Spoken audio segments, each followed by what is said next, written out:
ময়দানের মধ্যে পবিত্র ব্যানারে ঠিকই এই মাহফিল অনুষ্ঠিত হচ্ছে, কিন্তু যারা বাধা দিতে চেয়েছিল তাদেরকে টর্চ লাইট দিয়েও খুঁজে পাওয়া যাচ্ছে না।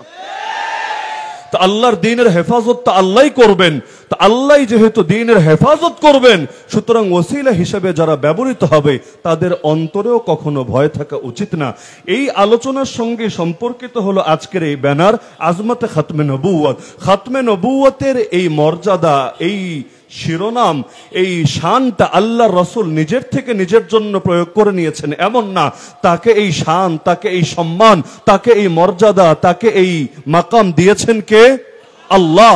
তো আল্লাহ নিজে যেহেতু তার রাসূলকে এই মাকাম দিয়েছেন, সুতরাং কিয়ামত পর্যন্ত যারাই রাসূলকে দেওয়া এই মাকাম নিয়ে টানা হেচড়া করবে প্রত্যেকের পরিণতি একই হবে, ইন্না শানিআকা হুয়াল আবতার, তাদের বংশই নির্বংশ হয়ে যাবে।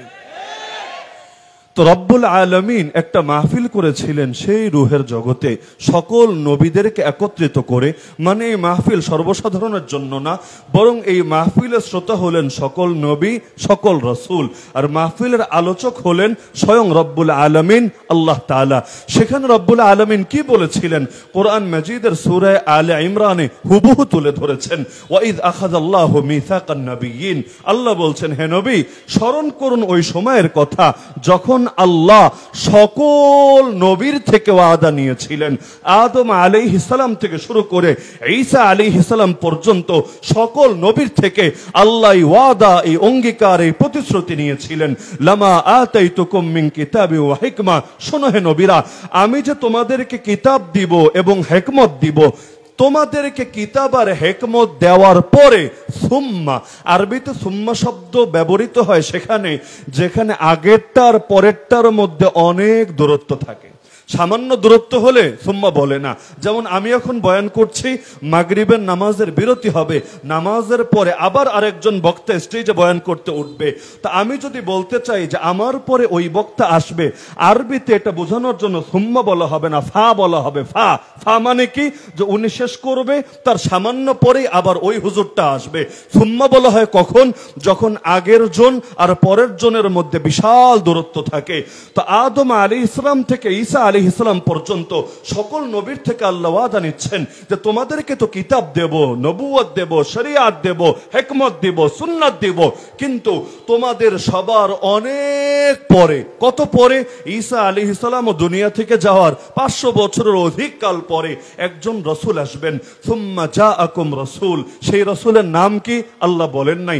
আল্লাহ বলছেন, শোনো, তোমাদেরকে কিতাব, নবুয়ত, শরিয়াত, হিকমত, সুন্নাত সব দেওয়ার পরে সবার শেষে একজন রাসূল আসবেন, মুসাদ্দিকুল লিমা মাআকুম, যিনি নতুন কোন দাওয়াত দিবেন না, তোমাদের আদর্শকে সত্যায়ন করবেন। কারণ আমরা জানি সব নবীর ঈমানের দাওয়াত এক, সব নবীর আকীদার দাওয়াত এক, সব নবীর আখলাকের দাওয়াত এক, সব নবীর দ্বীনের মূল কথা এক। পার্থক্য শুধু আমলের বিধিবিধানে, পার্থক্য শুধু শরীয়তের প্রাসঙ্গিক হালাল হারামে, শাখার মধ্যে পার্থক্য থাকে, মূলে পার্থক্য থাকে না। আমার রাসূল হাদিসে বলেছেন, আল আমবিয়াউ ইখওয়াতুন লিআল্লাত উম্মাহাতুহুম শাত্তা ওয়া দীনুহুম ওয়াহিদ।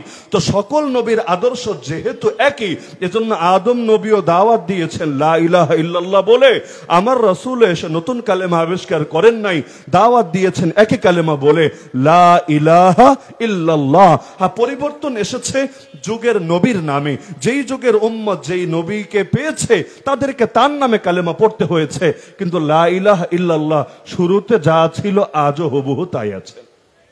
আল্লাহ বলে দিলেন, সেই নবী যখন আসবেন, সেই রাসূল যখন আসবেন, তার ব্যাপারে তোমাদের কাজ হবে দুইটা। এক নম্বর কাজ, লাতুমিনুন্না বিহি, তার উপর ঈমান আনতে হবেই হবে। নিজে নবী হয়েছো তাতে কি, নিজে রাসূল হয়েছো তাতে কি, ওই রাসূলকে পাওয়ার পর এক নম্বর দায়িত্বই হলো তার উপর ঈমান আনতে হবে। দুই নম্বর দায়িত্ব, ঈমান এনেই শেষ না, ওয়ালা তানসুরুন্না, তাকে সাহায্য করতে হবে, তার দ্বীনকে বিজয় করতে হবে, তার শরীয়তকে জিন্দা করতে হবে, তার কিতাবকে পৃথিবীর মধ্যে প্রতিষ্ঠা করতে হবে। যতভাবে নুসরত করা যায়, সাহায্য করা করা যায় সেটা করতে হবে। এটা বলার পরে আল্লাহ বললেন, এবার বলো তোমরা আমাকে কি এই মর্মে ওয়াদা দিয়েছো? তারা বললেন, হ্যাঁ আমরা দিলাম, আমরা এটা মেনে নিলাম। আল্লাহ বললেন, এবার তোমরাও সাক্ষী থাকো, আমিও তোমাদের সঙ্গে সাক্ষী থাকলাম, কিন্তু মনে রাখবা এই ওয়াদা দেওয়ার পরে ফামান তাওয়াল্লা বাদা যালিক, যে এর থেকে মুখ ফিরিয়ে নেবে, ফাউলাইকা হুমুল ফাসিকুন, তারাই পাপিষ্ঠ এবং ফাসিক বলে বিবেচিত হবে। নবীদেরকেও কত বড় হুঁশিয়ারি যে নিজে নবী তাতে কি, আখেরি পয়গম্বরকে পেয়ে গেলে তার উপর ঈমানও আনতে হবে, তাকে সাহায্য করতে হবে।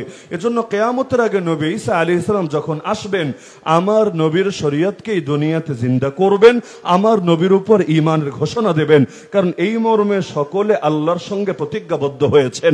এবার এই আয়াতটার আলোকে, যেহেতু আমার নবী যে খাতামুন নবীন এই সংক্রান্ত সূরা আহজাবের যে আয়াত আছে, ওই আয়াতটাকে আমাদের দেশের মাথা মোটা কাদিয়ানীরা অপব্যাখ্যা করে। তারা বলে খাতামুন নবীন মানে শেষ নবী না, খাতামুন নবীন মানে হলো নবীদের মোহর, নবীদের সিল, ভিআইপি নবী, স্পেশাল নবী। তো তারা যুক্তি দেয়, এমন তো হতে পারে মাহফিলে প্রধান বক্তা আগে এসেছে, বিশেষ বক্তা পরে এসেছে, কোন অনুষ্ঠানে প্রধানমন্ত্রী আগে এসে চলে গিয়েছে, সাধারণ মন্ত্রী পরে এসেছে, হতে পারে। তারা বলতে চায় তিনি ভিআইপি নবী, আগে এসেছেন, তাতে কি?